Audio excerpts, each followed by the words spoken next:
ice and water. Can I just point out that I have an awkward stain and I have a neck beard? I just have to get that out. Matt Jackson would like everybody to know that he has an awkward stain and an awkward beard. Beard. It's like his beard and his shirt is 13 again. Great. Okay, so let's get this night started. We're going to start the day off with a little game called Story, Story, Die. Everybody loves this game. Everybody stand up. Yay. The way that this game works is that, you know what? Improv is all about storytelling, so we are going to tell a story for you guys. Is that Tom? Yeah, no, it is. He's lurking in the background. You can't escape our eyes. We know you. Okay, I'm going to point at somebody, and they are going to talk Like this until he points at Someone else who will have.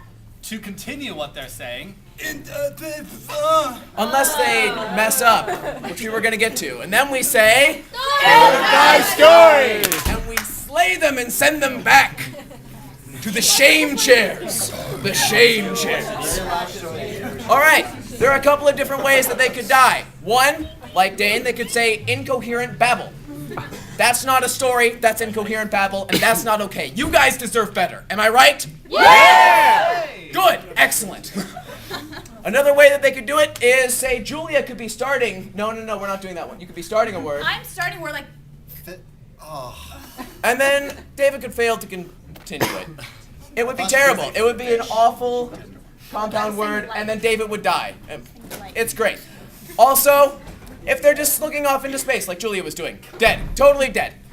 In fact, if you guys think that they did a shitty job, they're dead. Just start it. Everybody, you guys would be amazed. You could kill people for no reason. It's great.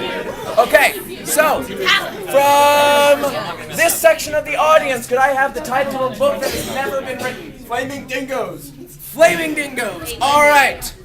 Here is the Flaming Dingoes. Take it away.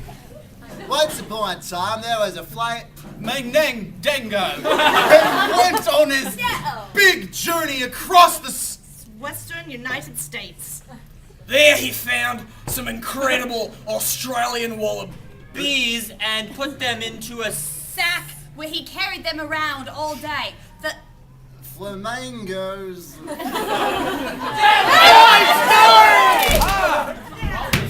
Excellent. Flaming Dingoes. Dogs on fire. It's perfect. Okay, could I have the name of the second chapter of Flaming Dingoes from this section? Flamingos from death. Flamingos from death. From death or of death? No, from death. They were sent special order from death. The flamingos from death. passed on to my property.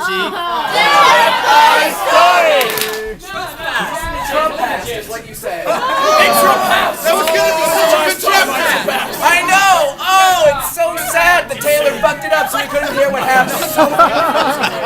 So, from the back section of the audience, could I have the name of the Flaming Dingo's arch nemesis? Ugly fruit. What's that? Ugly fruit. Ugly Fruit. His name is Ugly Fruit. He's got a mean, mean mama.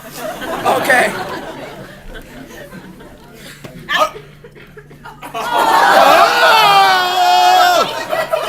Hold on. Let's let him get started. Thank you. Then we can kill them. Bryan, Ugly Fruit, who is the Flaming Dingo's arch nemesis. He lived in the Western Sahara. He was raised by a very rough mother. And he didn't have an Australian Accent. Oh, not even a little bit. Of one. But he decided that he didn't like those goddamn Dingoes! Those fucking dingoes! so hot. They would always Chew and chew until they got all sweaty and boily.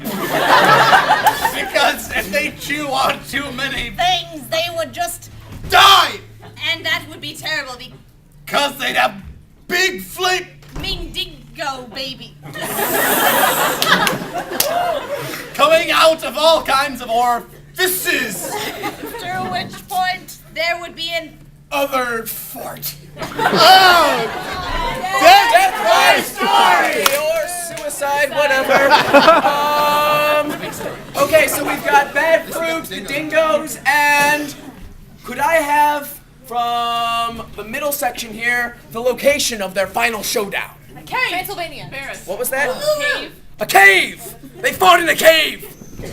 Make it more interesting. Go! In a dark cave on a cold Australian night, they feasted on the flesh of lots of dingoes and ugly fruits. The ugly fruits banded together to form a gigantic band that, played fruity music all together with the Beatles. and the B-52s. Every Thursday and Every other Wednesday as well. they would practice and have open mic nights occasionally.